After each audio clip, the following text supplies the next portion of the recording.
Hi Hi guys, guys. welcome. Nope. That was supposed to be me. All right. Hi guys, welcome back to our podcast. And we are going to be talking about some really interesting topics today. Our topic for this podcast is a little too serious, so we're going to be delving into or chronic illnesses, what that was like, what do we have, what was it like with our families around us, or their reactions, the relationships, did anything change, and what changed for us? Because obviously it's a whole new reality. So yeah, Sash, let's do our spoon check. Yes. What are you at? Well, let's see. Right now it's 8:16 where I am, and I didn't do too much today. I probably have like one or two spoons left over. Yeah, Congrats. that sounds about right. Okay, I am probably at a one, I would say. Maybe a half. I Well, feel like I'm you teeter-tottering. you were out here doing the most. So A girl's gotta have a clean car, so I can't be going in with dirty cars. Ugh. talking crazy about cleaning your dog today too. Okay, well, poor baby, but it's okay. It's okay. We're gonna catch up. I'm gonna catch up. I just feel like I'm You always gotta running catch up. behind. Yes. All right. So let's kind of get into it. Do you want to go first? Do you want me to go first? Um, I guess I can go first. I'm already talking. Okay. So let's just go over. I am a chronic illness warrior. Have some of the stuff, like I mentioned in the trailer, I have chronic migraine disease. I have Sjögren's syndrome, fibro, IBD. I'm neurodivergent, so I'm AU ADHD. And I guess I should let you know what the acronym means. I am autistic ADHD. So I have a combo type of both. She's got everything. She's got it all, guys. Yeah, I am the package, okay? I am the The package. full package. The full package. And then I have some other autoimmune situations I just don't really talk about because, yeah. But in sense, I do also have dysautonomia and POTS dysautonomia and vascular dysautonomia. So that in itself is a whole ball game. I, growing up, was kind of chronically ill, but I didn't know. So I had like the growing pains that they talk about. I bruised a lot. Let's see. I had a lot of shortness of breath, and like when we would be doing soccer and stuff, I was always dying of o needing oxygen. And it wasn't at the time, it wasn't asthma, but it was like my heart rate was always so fast. But like again, I just thought it was just the way things were. And I had severe autoimmune situations with leaky gut, IBD, like really horrible autoimmune reactions, like where it looked like TMI, but like my skin was rotting off. It was so bad. And that was like from like 8 to 10, 13, 14. So I like had a really strict diet because I like everything I ate would send me into like an autoimmune flare and I would get like horrible hives and like all the things. So at that point in time, like, I'm 10 years old, 9 years old dealing with that. My parents are like, trying to support, like taking me to all the doctor appointments, trying to figure out what's going on. I'm pretty sure like it's hard for them to see their kids suffering like this because like at one point I was pretty much housebound because like I couldn't really wear much and it was a lot. But fast forward to 2020, I kind of balanced out and had like a pretty normal life after that for the most part. I was just like gluten intolerant and like to a bunch of foods as well. But I was pretty like normal. And then 2020, fast forward, I started to get ill end of 2019. Specifically, I was on a summer program and I remember I was getting ill and I would have like these weird like just tired all the time. Like I was just so fatigued. Like I felt like I could never get enough sleep. Early 2020, I started noticing that like my body was not doing what it was supposed to do. Like literally my extremities were not working. And fast forward to the weekend of February 15th, like I just wasn't feeling well. I was sleeping, sleeping, sleeping, sleeping, couldn't stop sleeping. Like for that whole week, I just felt like super weak all the time and I was starting to like experience like spasms on my left side.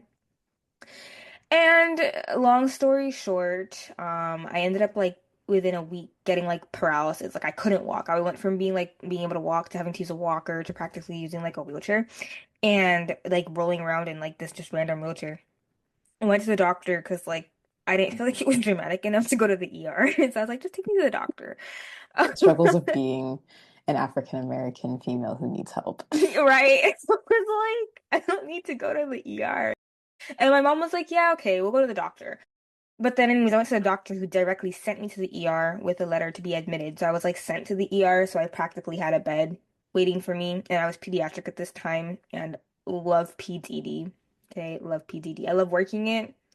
I just like PDD is really nice. Okay, adult ED is what I consider the ghetto. And that's as someone who's worked and been on the patient side of both. Anyways, I was there. I got admitted straight away. My EKGs were coming back abnormal. From the clinic, my EKGs came back abnormal, and they're like, something's going on. We can't tell.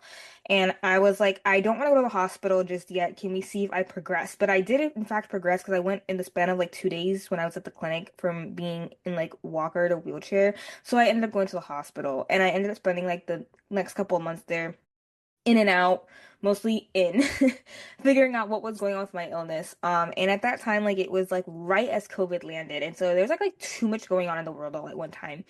Um, and I think at that time, I think my parents were like in shock because it was like, what the heck is going on? I feel like they had like a lot of like at that time they had a lot of understanding and we were trying to figure out what was going on. But I think at also the same time my mom was struggling to like after some prolonged time of me coming back because mind you while I'm in the hospital they just know my body's shutting down but they cannot figure out what's going on. So at some point tests are coming back normal but my body's still shutting down, and so it's like they're like so confused, everyone's confused, no one can figure out what's going on. And when I get sent home because I'm like stable and I just wanted out. I'm pretty sure at some point, like I think and I know because I overheard my mom, she kind of was wondering like, is she faking this? Like, is this hypochondria? Like, what's going on? Because like her tests are coming back normal, but like her body's quote unquote shutting down, and like what is going on? And at that point, I had also just come out of a really traumatic situation, so my mom was trying to figure out is like this a trauma thing or is she actually unwell? I was in fact actually unwell. But so that was like kind of my Surprise. family's, yeah, that's like a short story form and like kind of discussing like my mom's and my family's reaction. I know, but it was like a lot on my family as well because like during that whole time, like they found tumors. It was a lot going on. And so like it was like I feel like it was like also like emotional whiplash for my family going through that because it was like just bam, bam, bam, like one thing after another. And like I'd have good days and then I would be absolutely in bed, like writhing in pain and like we would go from doctor to doctor to doctor. Like literally, I think my at that point my life was just doctor's appointments because we were just trying to figure out what's wrong, and it was firing doctors because people would be gaslighting me, and then getting new doctors, and it was a lot. And my family really did stand by me. And you know, it was a lot for me to go through. I know they were probably like trying to figure out. They were confused. I think a lot of people were confused, and I can see looking back, rightly so. I know it did hurt their confusion because I'm like, you just have to believe me. But that was like my family's reaction, to that. I think that there was like this weird just shock of disbelief and then trying to grasp and comprehend what was going on. Yeah. I think that's kind of just like being a person on the outside, just having to take that person's word for it, especially if you can't see anything Mm-hmm. on the outside that's wrong with you. Mm-hmm.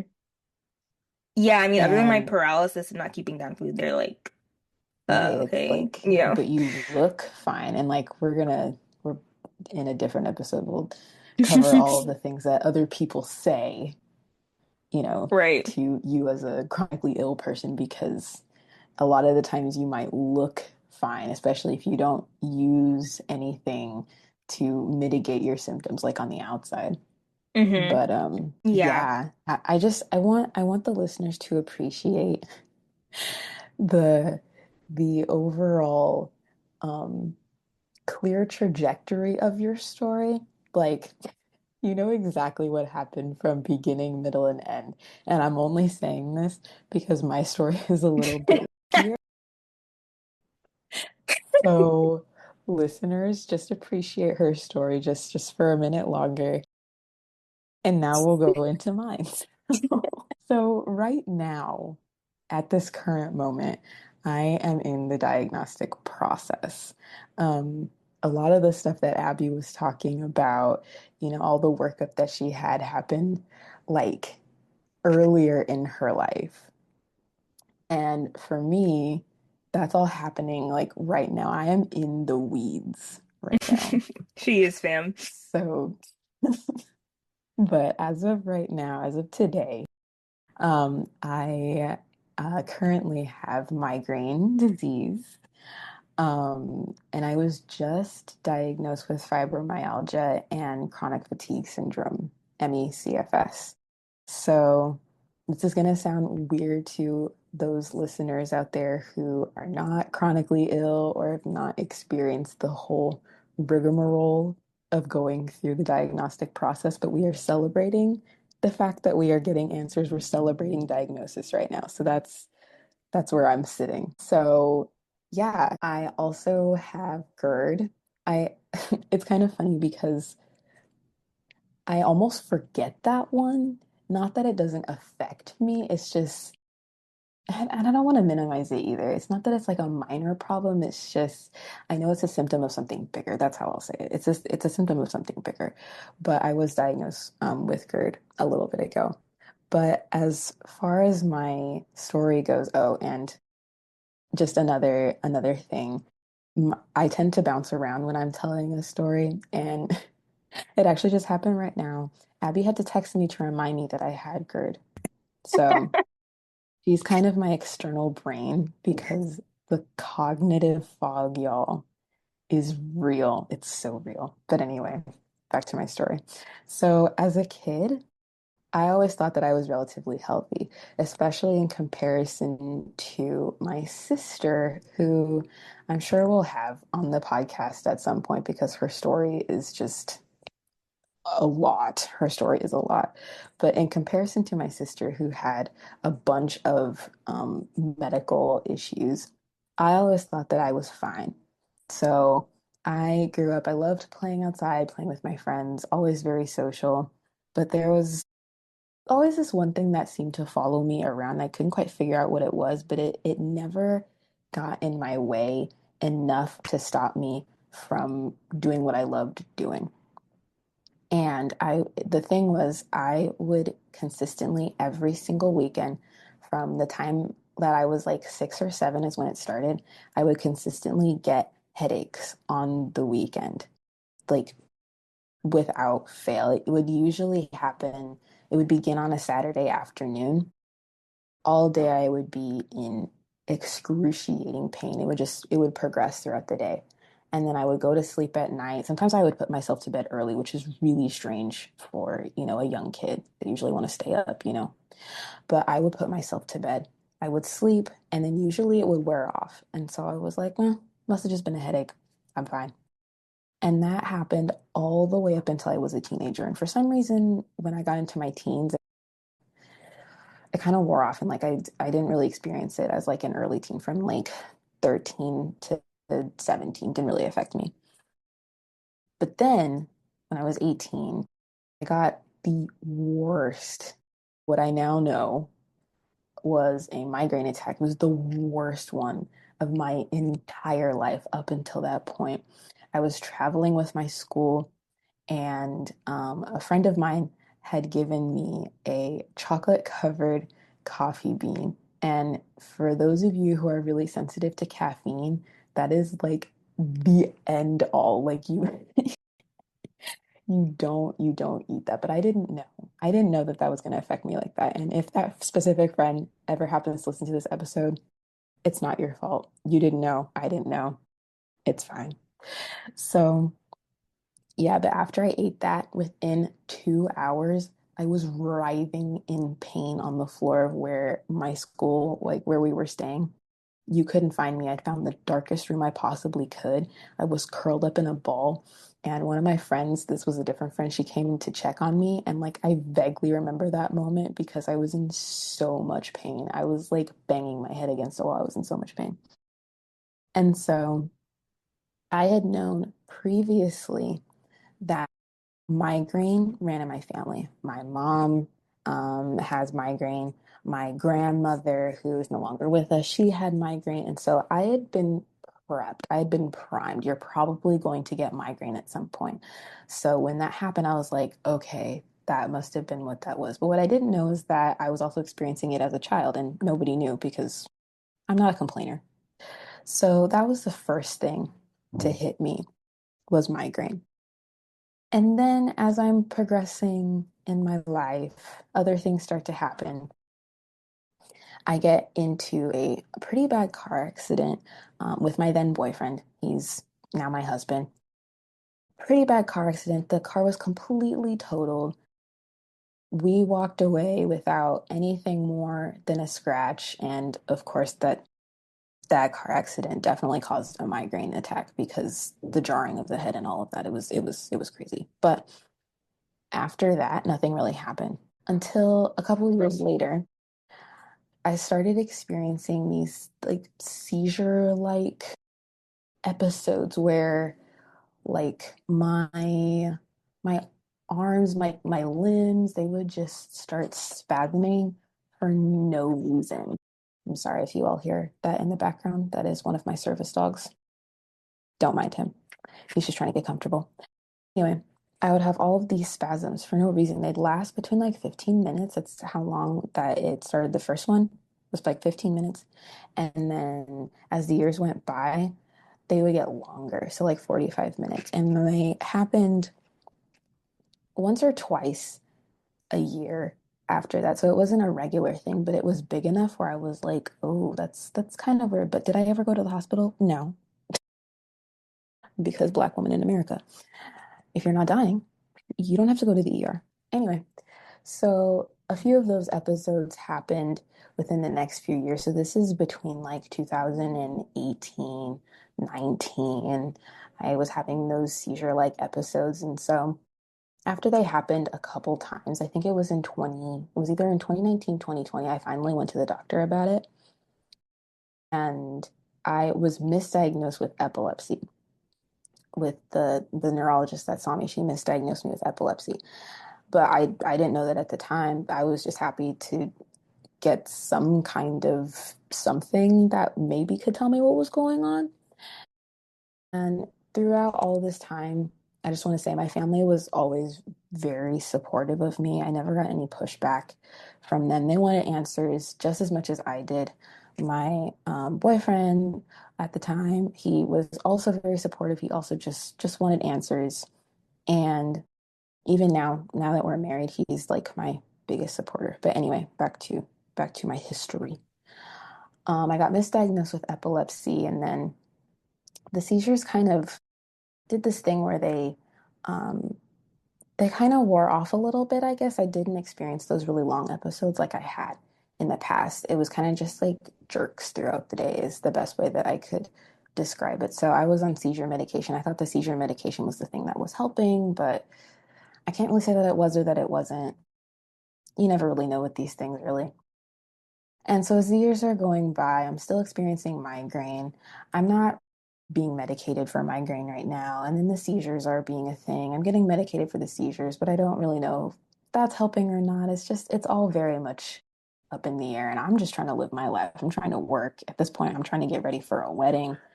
And it was a very, very chaotic time. Not great for me. Um, and so, fast forward, I'm married. All of these symptoms are still affecting me. Still don't know what's going on. I move in with my husband, and then everything just starts to go down. I start experiencing really bad gastrointestinal issues. I start experiencing tachycardia and bradycardia. I start having night sweats. Like, the night sweats were the worst, y'all. Like, if you've ever run a marathon, think about how much you sweat running a marathon, and then imagine it just as you're lying in bed, just asleep. That is how much I would sweat at night. It was actually insane.